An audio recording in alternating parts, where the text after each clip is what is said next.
50 miles down a gravel road outside Cordova, Alaska was a sight none of the Louisiana visitors will ever forget: the Child's Glacier.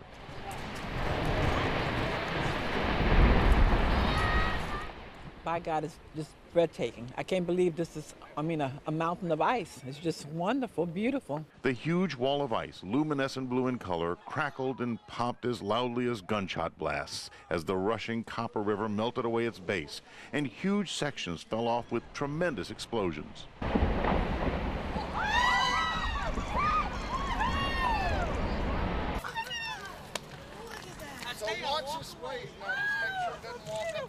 We get to take moments like this to step away from real life and come see what God really does, like there's some ice dropping. As beautiful as Child's Glacier is, it can also be dangerous. Just a few feet away, there's this sign warning that in 1993, a piece fell off. It was so huge, it kicked up a 30-foot tall wave. And every 2 years, there's a 10-foot tall wave from a piece that falls off the glacier right here. It was a short break from the serious goal of the trip, but as they shared freshly smoked salmon and halibut in front of the rumbling glacier, it was a chance to reflect on the lessons from the 1989 Exxon Valdez oil spill and how it changed Cordova. It was a gold rush every summer. Evan Beadle was just beginning a career as a deckhand at the time of the spill, and the collapse of Cordova's fishing industry forced his life into a new direction. It just turned me around and made me find a new career. I had to give up my way of life. So what's the lesson for the people in Louisiana? What can you tell them that they face now?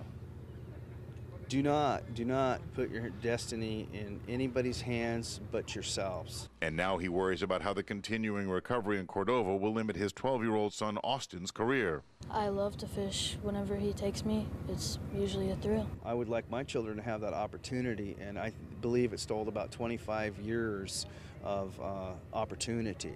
Rosina Philippe of Grand Bayou, Louisiana, knew Evan's story was one she had to bring home. And I think one of the big focus back home is about the economy and the environment, but people's lives. And talking to, this fisherman here in Alaska, his life was upended. It looks like $140,000 or so worth of permits, $50,000 worth of gear, and I think about, let's look real quick, $460,000 in lost income. So I think we're pushing 700 grand in losses for me. At the Prince William Sound Science Center, they catalog the oil still found on beaches. And former herring fisherman R.J. Kopchak says the loss of the herring cost $167 million, but the fishermen only received partial compensation. 1994 was when we went to court. So 1994 is what the settlements took care of. There was no provision in federal tort law, and this is the other thing for you folks, especially you fishermen in the Gulf, to pay attention to. There's no provision in tort for things that don't come back. Children at the Yellanka Cultural Center performed native songs to honor the Louisiana visitors as uncertainty over the future in the Gulf of Mexico continues. We turned the Gulf into poison soup, and so we can't see what's happening there. But again, that soup is there and things are swimming through it.